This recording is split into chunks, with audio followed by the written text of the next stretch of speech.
우리 옆 사람과 우리 한번 인사하겠습니다. 정말 우리 하나의 감사의 마음을 담아서 우리가 그 사람의 삶의 이야기는 다 모르지만 어쨌든 수고하고 애쓴 한 해를 살지 않았겠습니까?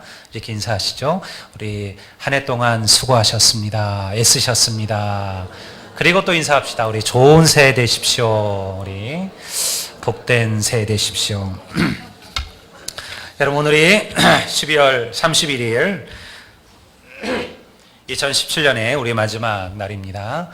오늘은 우리가 오전 예배만 드리고요. 오후 예배는 따로 없습니다. 식사하시고 여러분들 돌아가셨다가 오늘 9시까지 모이시면 여러분들 우리 가족들 친교 모임이 있습니다. 우리 선물들이 많이 준비되어 있고 우리 재미있는 빙고 게임이 있으니까 여러분들 참석하시고, 여건이 안 되시는 분들은 11시까지 우리 송구 영신 예배가 시작이 됩니다.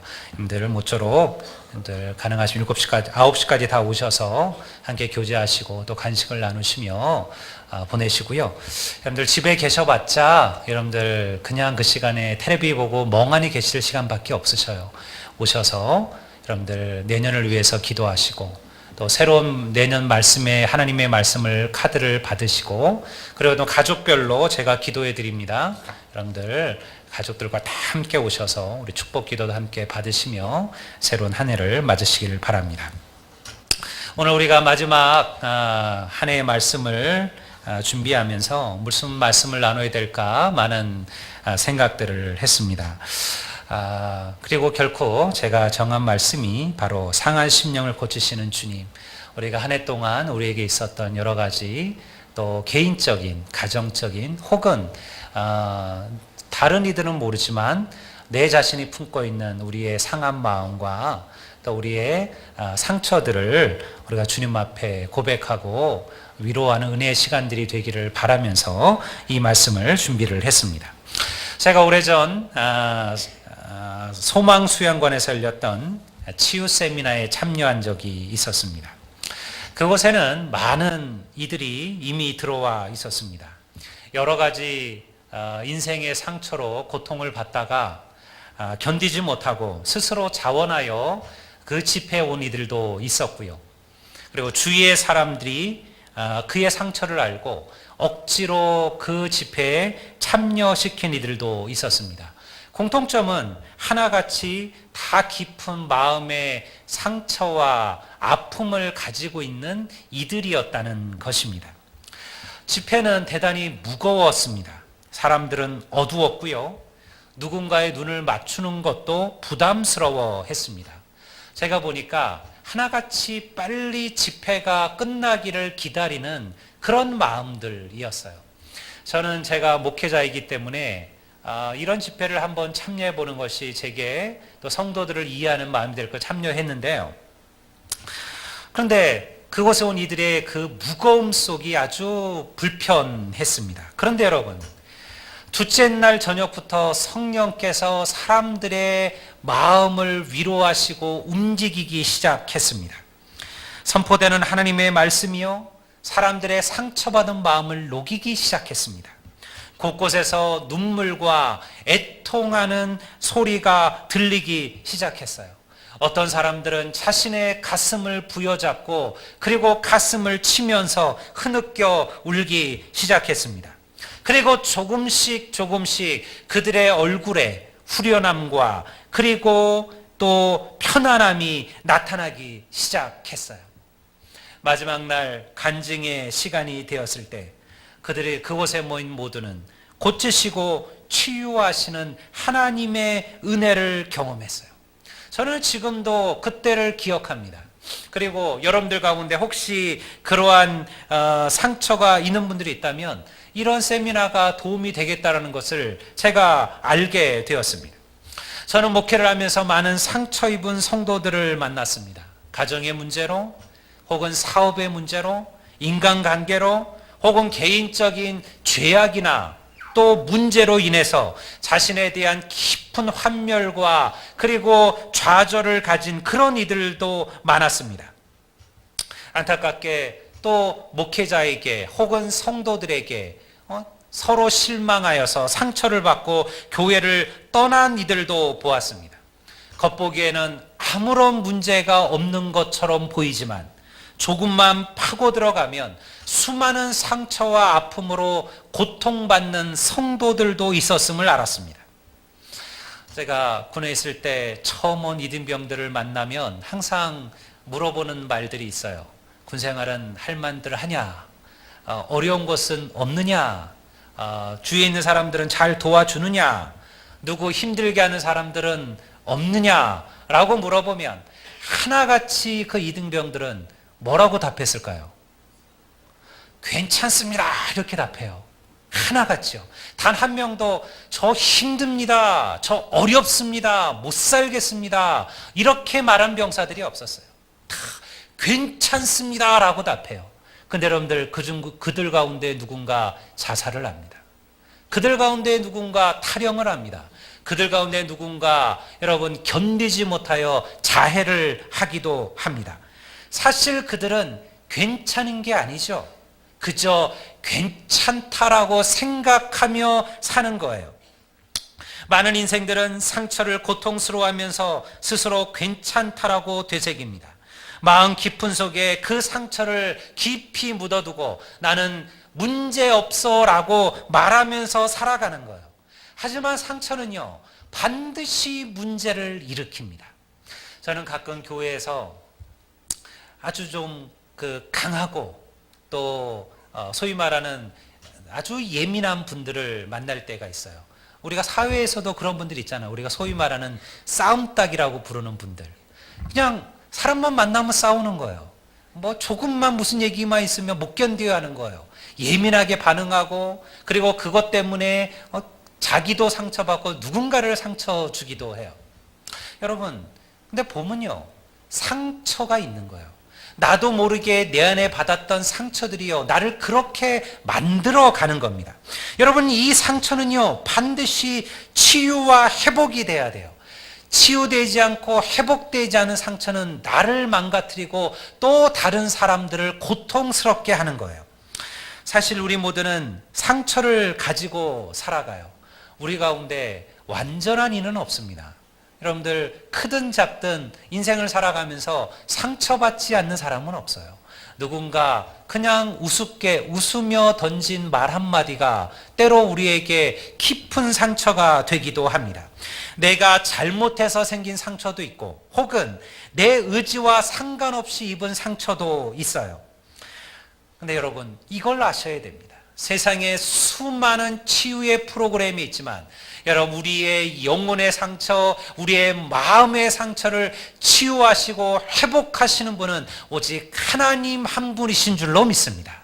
그래서 하나님의 이름이 뭐예요? 나는 고치시는 하나님이고 나는 싸매시는 하나님이라, 나는 너희를 치료하는 하나님이라. 이것이 하나님이 주시는 은혜예요. 저는 오늘 여러분들에게 바로 이 상처를 여러분들 치유하시는 그 은혜에 대해서 얘기하려고 합니다. 상처가 나면 우리 대부분은 치료를 합니다. 치료가 잘 된 상처는요, 시간이 지나면 흉터가 돼요. 물론 흉터 없이 말끔하게 치료되는 것도 있지만요, 여러분들 대부분의 상처는 뭔가 조금 작은 그런 흔적이 남게 되어져 있습니다. 이 흉터가 되는 거죠. 상처는 우리를 고통스럽게 하지만요, 흉터는 더 이상 우리를 고통스럽게 하지 못합니다. 때로 흉터는요, 오히려 누군가에게는요, 훈장이 되기도 합니다. 우리는 간혹 주위에서 6.25 때 참전을 했다가 여러분 그때 큰 상처를 입은 그런 노병들을 만나게 돼요. 그들은요, 자기들의 흉터를 자랑스러워합니다. 내가 조국을 위하여, 내가 가족들을 위하여, 내가 민족을 위하여 내가 흘렸던 나의 상처라는 것을 자랑스러워합니다. 그것이 그때는 상처였지만요, 그들을 고통스럽게 했지만 이제는 오히려 그들의 자부심이 되고 그들의 스토리가 되고 그들의 간증이 되는 거예요. 여러분, 그래서 상처는 치유가 필요합니다. 치유된 상처는요, 하나님의 은혜를 전하는 그런 간증이 되고 스토리가 됩니다. 그 흉터 속에 수많은 은혜의 이야기가 담겨지기 때문에 그렇습니다. 영적인 상처도 그러합니다. 주님에 의해 치유된 상처는요, 하나님의 은혜와 주님의 사랑을 전하는 그런 기적이 되기 때문에 그래요. 그래서 여러분, 때로 우리 모두가 상처 속에 살아가지만 그 상처가 때로는 우리를 하나님께 더욱더 가까이 인도하는 은혜가 된다는 거예요. 출애굽기 15장 26절을 보면 하나님에 대해서 이렇게 고백합니다. 이르시되 너희가 하나님 나 여호와의 말을 들어 순종하고 내가 보기에 의를 행하며 내 계명의 귀를 기울이며 내 모든 규례를 지키면 내가 애굽 사람이 내린 모든 질병 중 하나도 너희에게 내리지 아니하리니 나는 너희를 치료하는 여호와임이라. 멋진 고백 아닙니까? 나는 너희를 치료하는 여호와라. 이 고백에 놀라운 은혜가 있어요. 여러분, 여기서 치료한다라는 이 단어는요, 이미 과거형이에요. 여호와께서 이미 우리의 상처를 치료하셨다라는 겁니다. 우리가 예수 그리스도를 주로 고백하고 믿음의 길을 걸어갈 때 예수님께서는 이미 우리가 받은 상처를 치료해 주셨다라는 거예요. 다시 말해서 더 이상 그것은 상처가 아니고 흉터라는 거예요. 주님의 은혜를 경험케 만드는 그런 흔적일 뿐이라는 겁니다. 여호와께서 나와 함께 하시고 나를 고치셨다는 믿음의 기록이에요. 문제는 무엇이냐면 이 상처를 끊임없이 벌려서 상처내게 만드는 영적인 세력들이 있다는 겁니다. 바로 그것이 사단이 하는 일이에요. 여러분, 사단은요, 우리가 이미 치유받은 상처를 다시 끄집어냅니다. 그리고 다시 그것을 회집습니다. 그리고 다시 그것을 고통스럽게 만들어요. 우리를 죄책감에 빠지게 하고 실망해 하고 낙담하게 하는 거예요. 그때마다 여러분, 이렇게 선포하십시오. 여호와는 상심한 자들을 고치시며 그들의 상처를 싸매시는도다. 우리가 오늘 읽었던 본문의 말씀이에요. 주님을 만나면 어떠한 상처라도 나를 위하여 행하신 하나님의 기적의 은혜가 된다는 사실을 믿으시기를 주의 이름으로 축원합니다. 여러분, 우리 가운데는 한 해 동안 수고하고 애썼지만 오히려 그로 인해 이런저런 상처를 받은 이들도 있을 겁니다. 주의 일을 하면서 상처받을 수 있어요. 여러분, 얼마든지 그럴 수 있습니다. 열심히 주의 일을 했지만 돌아오는 것은 여러분 이런저런 여러분들 뒷말일 수도 있습니다. 근데 여러분, 일을 하는 게 우선이 아니에요. 은혜 받는 게 우선이고 하나님을 가까이 하는 일이 우리의 우선이 되기를 주의 이름으로 축원합니다. 여러분, 일은요, 나를 향한 하나님의 그 놀라운 사랑의 감격에서부터 비롯되는 거예요. 저는 존귀한 사람들, 우리 아들랜 교회 성도들이 다가오는 이 새해에는 이 구원의 감격과 은혜를 회복하는 축복을 맛보시기를 주의 이름으로 축원합니다. 그러니 여러분의 상처를 주님 앞에 내려놓으십시오. 그리고 또 다른 이들의 상처를 여러분들의 흥미거리로 삼는 죄악들을 여러분의 삶 속에서 끊어버리시기를 바랍니다. 우리는요, 너무 쉽게 다른 이들의 상처를 이야기합니다. 그리고 그저 웃어넘기고요, 그저 그것을 농담거리로 흥미거리로 만들어 버리고는 합니다. 여러분, 누군가 스스로 자기의 상처를 치유받고 그에게 베푸신 하나님의 은혜를 이야기하기 전에 여러분, 우리가 그들의 상처를 헤집고 건드려서는 안 됩니다. 그것은 그를 더욱더 고통스럽게 하기 때문에 그렇습니다. 여러분, 한 해 동안 우리들은 어떠했습니까? 여러분들은 상처를 주시며 살았습니까? 혹은 상처를 받으며 살았습니까? 둘 다 하나님의 은혜는 아닙니다. 여러분, 주님께서는 우리를 어루만져 주시는 분이십니다. 주님께서 어느 날 길을 가시다가 한 과부를 만나게 됩니다. 그는요, 하나밖에 없었던 자기의 외동 아들을 갑자기 잃고, 그리고 그 아들을 넣은 관을 뒤따라가며 슬피 울던 그러한 여인이었습니다. 그 여인에게는 그 아이가 인생의 전부였습니다. 남편은 일찍 세상을 떠났습니다. 어린아이 하나에게 그의 모든 소망을 걸고 살았습니다. 그 아이가 크고 자랐습니다. 그 아이를 통해서 그의 눈물과 상처가 위로받는 것 같았습니다. 그런데 어느 날 갑자기 그 아들이 세상을 떠났어요. 성경은 그 아이가 왜 떠났는지 기록하지 않습니다. 그러나 아마도 여러분들 그 고대 시절에 지금같이 의학으로 고칠 수 없는 수많은 병들이 있었잖아요. 갑자기 세상을 떠난 거예요. 여러분, 세상이 무너지는 것 같은 상처를 이 여인이 받았어요. 그리고 그 아들의 관을 뒤따라가며 흐느껴 울었습니다. 그때 주님께서 그 여인을 보셨습니다. 그 여인이 받은 상처를 아셨어요. 주님이 하신 첫 마디가 무엇이었습니까? 울지 말라 하셨습니다. 그리고는요, 그 여인의 아들이 들어가 있는 관에 손을 대시며 기도해 주셨습니다. 여러분, 그때는요, 죽은 자의 관에 손을 대는 것은 부정한 일이었습니다. 그래서 유대인들은 절대 죽은 자의 관에 손을 대지 않았어요. 그것은 율법을 어기는 일이었습니다. 그런데 왜 예수님께서 그 관에 손을 대셨을까요? 여러분, 그것은요, 그 여인의 상처를 아셨기 때문에 그래요. 그 여인의 마음을 아시고요. 여러분, 일부러 그 죽은 자의 관에 손을 대셔서 그 여인의 마음을 위로하여 주신 거죠. 이미 그 여인의 상처는 위로받고 있었던 겁니다. 여러분들은 어떻게 1년을 사셨습니까? 누구 가운데 상처를 받고 혹 누군가에게 나도 모르게 상처를 주며 살았을 겁니다. 마음은 그렇지 않았지만 알지 못하는 사이에 다른 이들의 마음에 상처를 내고요. 혹은 가지고 있는 상처를 후벼파며 살았을지도 모릅니다. 아무에도 이야기하지 않았지만요, 나만이 알고 있는 상처로 힘들어하며 눈물로 지낸 밤들이 있었을지도 모릅니다. 여러분, 이 시간 여러분의 상처와 여러분의 아픔을 주님 앞에 내려놓으시기를 주의 이름으로 축원합니다. 그 상처가 무엇이든지 간에 주님은 능히 고치시고 싸매어 주실 것이고 은혜의 흔적으로 변화시켜 주실 줄을 믿습니다. 저는 그래서 하나님의 은혜가 무엇인지를 경험했어요. 제가 만나는 한 형제는요, 부모의 편애 때문에 깊은 상처를 받은 친구였습니다. 명문대를 나오고 대기업의 간부로 있던 그의 아버지가 특별히 그의 동생을 편애했어요. 별로 알려지지 않은 대학을 다니는 자신과는 달리 그의 동생은 아버지가 다녔던 그 명문대에 들어갔고요. 그리고 항상 1등을 놓치지 않는, 장학금을 놓치지 않는 그런 동생이었습니다.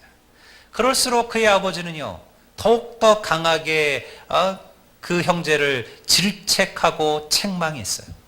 동생을 본받으라고 했어요. 여러분, 그 말들이 비수처럼 하나하나 이 형제의 가슴에 박히기 시작했어요. 점점 더 아버지를 원망하고요, 그리고 아버지랑 멀리하게 되었습니다. 빗나가기 시작했습니다. 그럴수록 아버지는 또다시 책망과 훈계를 그 아이들에게 쏟아 부었습니다. 아마도 그 아버지도 무조건 편애한 건 아니었을 겁니다. 저도 아들들을 키우다 보니까요, 그게 이해가 돼요. 아마 아버지는 또 다른 방법으로 첫째 아들에 대한 사랑을 표현했을 겁니다.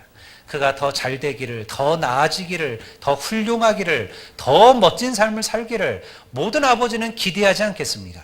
근데 그는 그 아들의 마음을 이해하지를 못했어요. 그 아들은 심각한 상처를 입었어요. 군에 와서 소위 말하는 문제사병이 되었습니다. 적응하지 못했습니다. 끊임없이 떠돌았습니다. 끊임없이 다른 병사들과 여러분들 갈등하고 그리고 문제를 일으켰습니다. 제가 그 형제를 상담하면서 제가 무엇으로 그를 도와줄 수 있을까요? 제가 그 형제의 아버지를 바꿔줄 수 있는 것도 아닙니다. 그리고 그것은 제가 할 수 있는 일도 아니었습니다. 제가 그 형제를 붙들고 주님을 소개했어요. 예수님이 어떤 분이신지를 말씀해 주었습니다. 주님만이 오직 고치시고 치유하시는 분이라고 그에게 전했습니다. 그 형제가 그날 자기의 입으로 주님을 영접했습니다. 그리고 믿음의 자녀가 되었습니다. 자기 아버지를 용서하기로 결단했습니다. 그리고 자기 아버지에게 편지를 보냈어요. 그 아버지가 자기에게 행했던 모든 일들을 용서한다고 얘기했습니다. 그리고 자기가 아버지에게 행했던 모진 말들과 그리고 불순종을 용서해달라고 그렇게 편지를 보냈습니다. 그의 마음이, 그의 상처가 한순간에 치유되기 시작했어요. 저는요, 놀라웠어요. 그렇게 오래 쌓여져 있었던 그 모든 것들이, 여러분, 그가 주님을 만나니까요, 그리고 주님께서 그의 마음을 어루만지시니까요, 그리고 그가 그 마음에 쌓아두었던 그 원망과 분노와 상처의 이야기들을 풀어버리고 그리고 용서를 시작했다니까요, 한순간에 회복되기 시작한 거예요. 여러분, 오늘 우리가 2017년의 마지막 날을 맞이했습니다. 여러분, 우리 마음의 분노나 우리 마음의 상처나 우리 마음의 원망이나 우리 마음의 시기나 이러한 것을 가지고 새로운 해를 맞지 마십시오. 여러분들, 우리를 용서하시고 치유하시고 회복하시는 하나님의 은혜를 붙들고 새로운 한 해를 맞이하시는 성도들이 되시기를 바랍니다. 진정한 치유와 회복은요, 세상에서 얻을 수 있는 것이 아닙니다. 그것은요, 물리적인 상처가 아닙니다. 세상의 상처는 시간이 되어지면 낫게 되어 있지만, 그러나 상한 마음과 여러분 상한 심령은 그렇지 못합니다. 그것은 주님의 은혜가 필요합니다.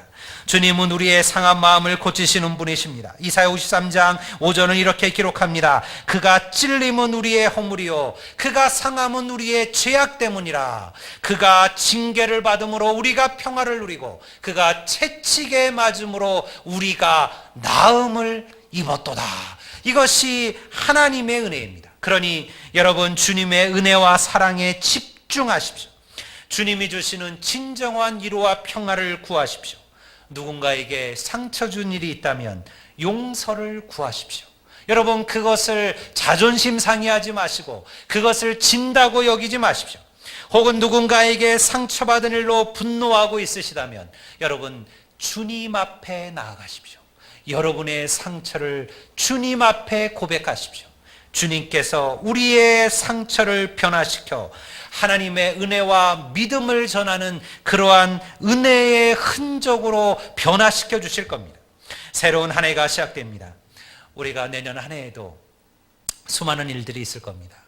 내년 한 해에도 또 여러 가지 상처와 아픔들이 우리를 어렵게 할지도 모릅니다.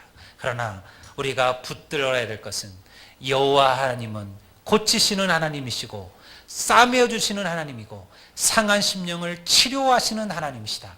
우리가 이 하나님을 붙들고 이 주님을 의지하시고 여러분, 내년 한 해도 그리고 평생 주님을 붙들고 믿음으로 걸어가시는 우리 모든 인생들이 되시기를 우리 주의 이름으로 축원합니다.